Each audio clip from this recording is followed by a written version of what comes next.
everyone, my name is David. Today, I want to share with you the story of my life. I was born into an ordinary family, but life took away the most precious things from me too soon. When I was only 3 years old, my parents had an accident and never returned.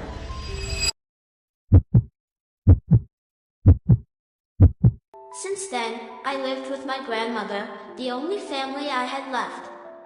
She loved me dearly. Despite her old age, she worked hard to take care of me. But when I turned 5, she also passed away due to illness. Cô tu du, con song voi ba noi, nuoi duwe not con lai trong jia din.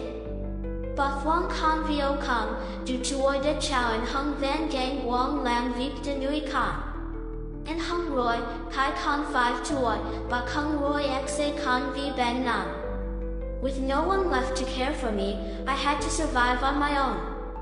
Every day, I collected discarded bottles and old papers to exchange for a little money to buy food. Cold winter nights, I curled up in a small corner of the market, listening to the wind howling through the tin roofs, not daring to cry. Because I knew, even if I cried, no one would come for me. Then one day, while walking on the street, I saw a woman with an injured leg, unable to walk. Without hesitation, I ran to help her. Even though I was small, I did my best to support her and take her to a safe place.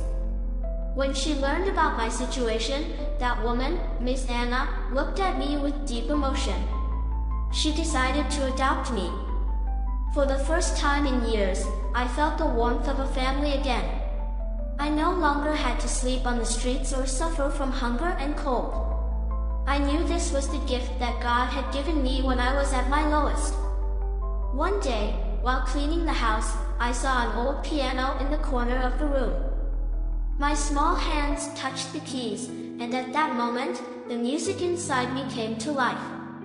I didn't understand why, but the melodies flowed naturally, as if I had been playing for years. Miss Anna recognized my talent and immediately enrolled me in music school. Within just 1 month, I could play like someone who had been training for 10 years. Everyone called me a genius. But I knew this was not something I achieved alone. It was a gift from God. Today, standing on the stage of Got Talent, I am not just here to perform but to share my story. I want to dedicate this song to my parents, who are watching over me from heaven. And most importantly, I want to dedicate this song to Jesus, who never abandoned me when I was most alone. Please, everyone, listen to the song I composed with all my heart. Because thanks to God, I found hope in the darkness.